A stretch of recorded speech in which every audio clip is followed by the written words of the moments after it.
બહુ જન્મોથી કૂટેલું અજ્ઞાન, જ્ઞાન થતા ભ્રાંતિ આખી રંડવાઈ ગઈ.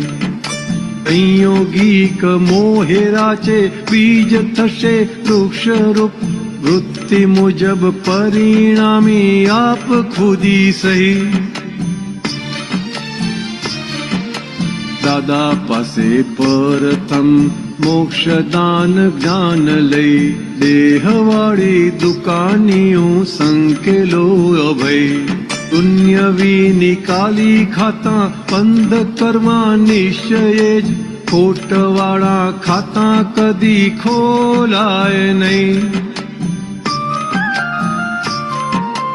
અવળા વિચારોને તુર્ત જ ભૂંસવા, આલોચના પ્રતિક્રમણ પ્રત્યાખ્યાન લઈ. ઓટ સંગી અટકણને ચીરગાન કટારે, દ્રષ્ટિ ફેંકી તત્ક્ષણ ક્ષેદી નાખ ભઈ. મંડવાળ રંડવાળ દ્વંદ્વા દ્વંદ ચૈન ચૈન, અસર મુક્ત નિકાલે જ શેષ વધે નહીં. બહુ જન્મોથી કૂટેલું અજ્ઞાન, જ્ઞાન થતા ભ્રાંતિ આખી રંડવાઈ ગઈ. અસર મુક્ત નિકાલે જ શેષ વધે નહીં. અસર મુક્ત નિકાલે શેષ વધે નહીં.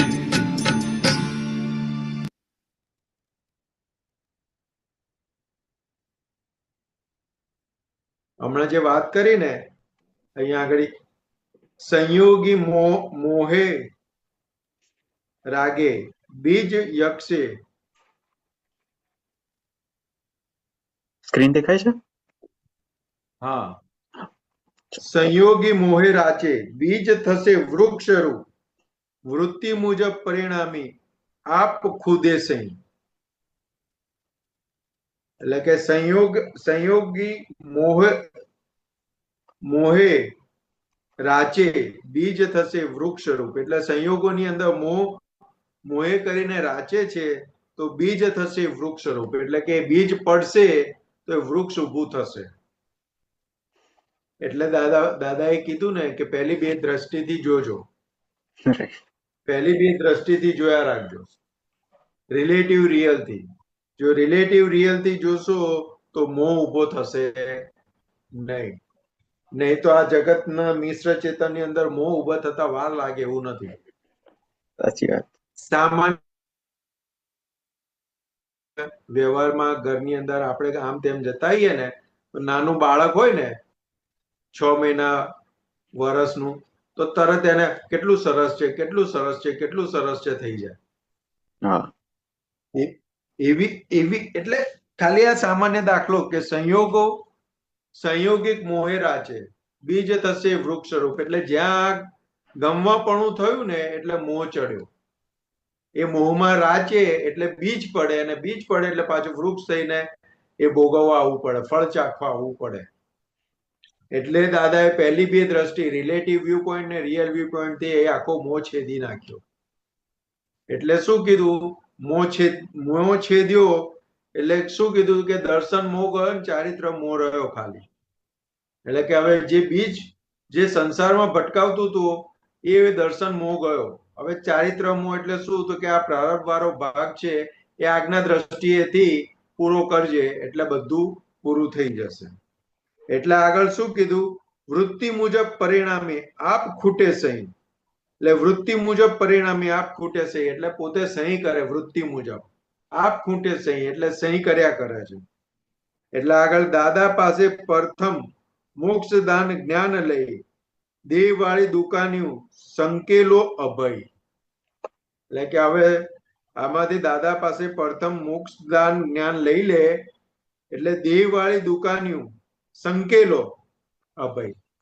એટલે કે આ દેહ વાળી દુકાનો સંકેલવાનું એટલે શું? તો કે આ જન્મ મરણના ચક્કરની અંદર જે ફરાવડાવતું હતું હવે એ સંકેલવા માંડો. એ સંકેલાય કેવી રીતે? તો કે આજ્ઞા દ્રષ્ટિથી સંકેલાશે. અને એ શું સંકેલો અભય, એટલે અભયદાન પ્રાપ્ત થયું આપણને. હવે એ દાદા ભગવાન શું કે છેલ્લામાં છેલ્લું દાન અભયદાન કહેવાય. એ અભયદાન આપણને પ્રાપ્ત થયું. એટલે દુનિયાવી નિકાલી ખાતા બંધ કરવા નિશ્ચય જ, ખોટવાળા ખાતા કદી ખોલાય નહીં. એટલે કે હવે શું દુનિયાવી નિકાલી, એટલે કે આ દુનિયાનું જે પણ છે બધું મન વચન કાય ને એને વળગેલું બધું જે કંઈ પણ છે એ બધા ખાતા બંધ કરવા નિશ્ચય, એટલે કે નિશ્ચયથી બંધ કરવા છે, નિશ્ચય બંધ કરવા છે. અને ખોટવાળા ખાતા કદી ખોલવા નહીં. એટલે કે લમણે જે ખોટ લઈને આવેલા છે એ ખાતા હવે ચૂકવાઈ રહ્યા છે, તો કે ખોલવાની જરૂર નથી, ચૂકવવા જ દો, બધું ચૂકવવા દો, એમાં કશું ખોલવા જવા જેવું છે નહીં.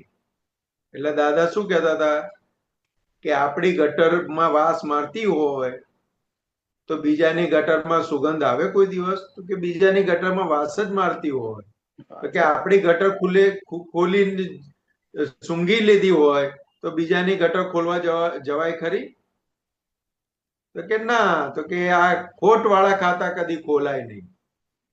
અવળા વિચારોને તુરત જ ભૂસવા આલોચના પ્રતિક્રમણ પ્રત્યાખ્યાન લઈ. એટલે કે અવળા વિચારો કોઈની માટે આવતા હોય, કોઈને દુઃખદાયક હોય કે પાસવતાના વિચારો આવતા હોય તો કે એ જગ્યાએ આલોચના પ્રતિક્રમણ પ્રત્યાખ્યાન કરી અને ભૂસી કાઢે. ચોટ સંગી અટકણને ચીર જ્ઞાન કટારે, દ્રષ્ટિ ફેંકી તક્ષણ છેદી નાખ ભય. એટલે કે ચોટી સંગી અટકણને, એટલે કે મન વચન કાયા એ સંગી છે, અને સંગીની અંદર જે અટકણ છે એને જ્ઞાને કરીને ચીરી નાખ. જ્ઞાન ચીર જ્ઞાન કટારે, એટલે કે જ્ઞાન કટારે એને ચીરી નાખ. દ્રષ્ટિ ફેંકી તક્ષણ છેદી નાખ ભય, એટલે કે એની ઉપર શુદ્ધાત્મા રૂપી દ્રષ્ટિ નાખી અને કે છેદી નાખ. એ છેદીશ એટલે ભય ઉડી જશે. બહુ મોટી વાત કરી છે દાદા કવિરાજે અહીંયા.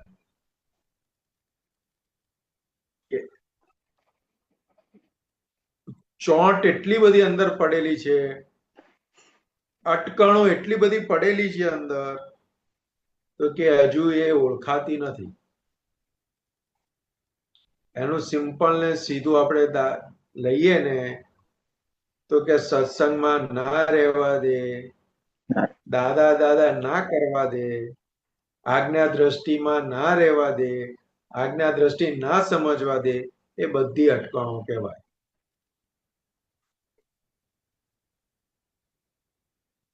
હવે આ બધી અટકણોને જ્ઞાને કરી જ્ઞાન કટારે ચીરવાની છે. આમ દાદા શું કે આ 5 વાક્ય આપ્યા ને એ સહેલા નથી? આજ્ઞા દ્રષ્ટિ સહેલી નથી? તો કે સહેલી છે.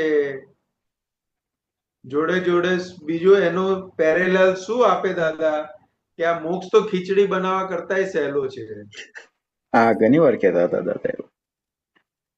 તો કે એ કહેતા હતા શું? તો કે સ્વભાવમાં આવું, સ્વભાવની અંદર આવું ને એ બહુ સરળ છે, પણ વિભાવમાં રહેવું ને અને વિભાવ તરફ જવું ને એ બહુ મુશ્કેલ છે. પણ આપણને અત્યારે કેવું થઈ પડ્યું છે? તો કે મુશ્કેલ એ સરળ થઈ પડ્યું છે, અને જે સરળ છે ને મુશ્કેલ થઈ પડેલું છે. કારણ કે અનંત અવતારનો અધ્યાસ વિભાવમાં રહેવાનો છે, સ્વભાવમાં રહેવાનો છે નહીં. કારણ કે સ્વભાવની ઓળખાણ જ નથી. સ્વભાવની ઓળખાણ, સ્વભાવનું ભાન તો હવે થયું આપણને. તો એ આટલા વર્ષો થયા છતાં આપણને માર્ક આપવા હોય તો માર્ક આપી શકીએ નહીં? આપણે ના આપી શકીએ. તો કે એ આ ચોટ સંગી અટકણને ચીર જ્ઞાન કટારે, તો કે આ જ્ઞાન કટારે કરીને કેટલું બધું અટકણોને ચીરવાની છે. તો કે જે આપણને આજ્ઞા દ્રષ્ટિમાં રહેવા દે, આજ્ઞા દ્રષ્ટિ સમજવા દે, દાદા દાદા નું નિધિધ્યાસન થવા દે. તો કે એ જે નથી થવા દેતું એ બધી અટકણો છે, તો કે બધી જ્ઞાને કરીને ચીરવાની છે. એટલે મંડવાળ, રંડવાળ, દ્વંદ્વ, ચૈના ચૈન, અસર મુક્ત નિકાલે જ શેષ વધે નહીં.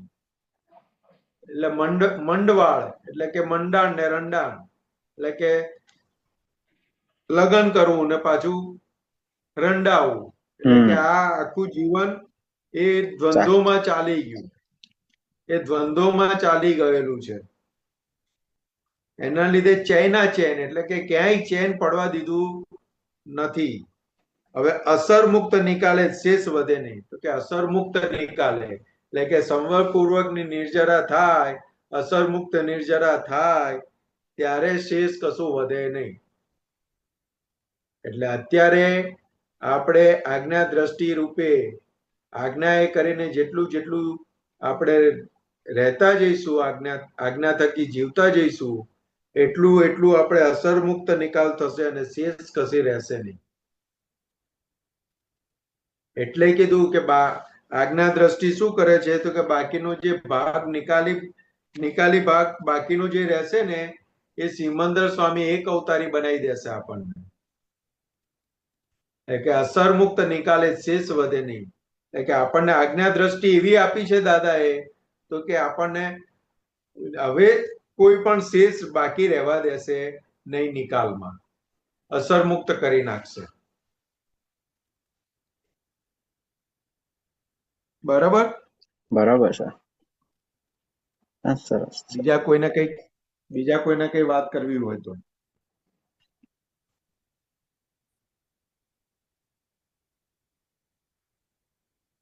એટલે સૌથી મોટો પ્રયોગ ખરો ને એ અંતસ્કરણ ઉપરનો છે, ફાઇલ નંબર 1 ઉપરનો છે. હવે ત્યાં જેટલું ઉપયોગની ગોઠવણી પાકી થતી જશે ને, તો બાકી બધું તો એમનેમ ખરતું જશે. દાદા, તમને બધા આપતપુત્રને ઘણું મેં સાંભળવામાં આવ્યું હતું કે દાદા તમે બધા આપતપુત્રને કહેતા હતા કે આવા આવા પ્રયોગો કરજો ને પછી જણાવજો. તે એવા અમાને કયા લાભ થાય? એવા થોડા હશે ને કે ડે ટુ ડે ફેમિલી છે તો એની અંદર એવા કેવું કે અમે કરીએ ને આમ પ્રેક્ટિસ. એટલે દાદા શું કે આજે એક મહિનો ખાલી મનને જોયા રાખો. બરાબર. એ મનને એક મહિનો જોયા રાખીએ ને એટલે પછી કે એનો ગ્રાફ બનાવવાનો કે કયા વિચારો સૌથી વધારે આવે છે. એ ગ્રાફ બનાવીએ ને એટલે આપણને ખબર પડે કે લક્ષ્મીના વિચારો કેટલા આવે, વિષયના વિચારો કેટલા આવે, અણહકના વિચારો કેટલા આવે છે. તો કે એના ઉપરથી એ ગ્રાફ ઉપરથી આપણને ખબર પડે કે આપણે જે મન લઈ આવેલા છે એ કેવું છે. તો એની જોડે પછી કેવી રીતને ટેકલ કરવું એ દાદા સમજાવે. એવી રીતે ચિત્ત છે, તો કે ચિત્ત ક્યાં ક્યાં ખેંચાય છે, ક્યાં ક્યાં જાય છે, તો કે એનો ગ્રાફ બનાવીએ ને તો ખબર પડે આપણને કે એની એ કઈ કઈ જગ્યાએ સુખનું આરોપણ માનેલું છે, ત્યાં ત્યાં ચિત્ત ખેંચાય છે. તો કે એમાં નોય શું કે એ કેવી રીતે નોય શું, તો કે એ આપણને દાદા સમજાવે કે એ સમજણ થકી એ ઉડે. એટલે આવા તો કેટલા બધા પ્રયોગો આપેલા છે દાદાએ. આહારના પ્રયોગો છે, મનના પ્રયોગો, ચિત્તના પ્રયોગો, બુદ્ધિ, ક્યાં ક્યાં અંતસ્કરણ ઉપર બહુ એ છે. પછી અંતરવાચા માટે દાદાએ કીધેલું કે અંતરવાચા એટલે કે કોઈ પણ જગ્યાએ જાઓ કે કઈ પણ બેઠા છો તો અંદર શું ઊભું થાય છે, એ અંતરવાચાને ત્યાં આગળ તમે કરેક્શન કરો તો બહાર આવતી વાચા, બહાર જે નીકળતી વાચા છે એ સ્યાદવાદ થઈ શકે છે. રાઈટ. એટલે કે પુરુષાર્થનો ભાગ ત્યાંથી છે આખો, અને પુરુષાર્થના ભાગમાં સ્વતંત્ર બનાયેલા છે આપણને. એ તો છે.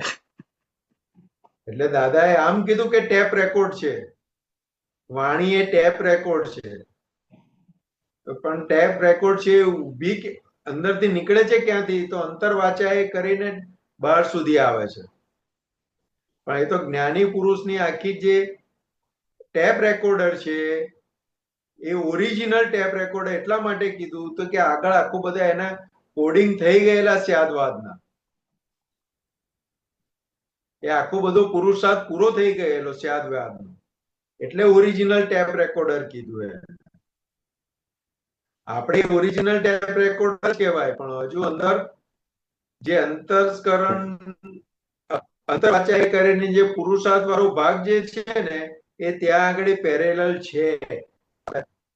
કારણ કે હજુ આપણી સ્યાદવાદમાં કોકને ને કોકને દુઃખદાયક થઈ પડે છે. થાય થાય એટલે છે. કે એ ત્યાં આગળ અંતરવાચાએ જ્યાં આગળ ઉદ્ભવ થાય છે ત્યાં આગળ જો કરેક્શન થઈ જાય તો બહાર જે શબ્દ એના એ જ નીકળશે, પણ એની આખું ઓરા કો કે એનો જે પ્રભાવ કો કે એનો જે બધું જે છે Force ફેરફાર થઈ ઓછું જાય. થઈ જાય. હા,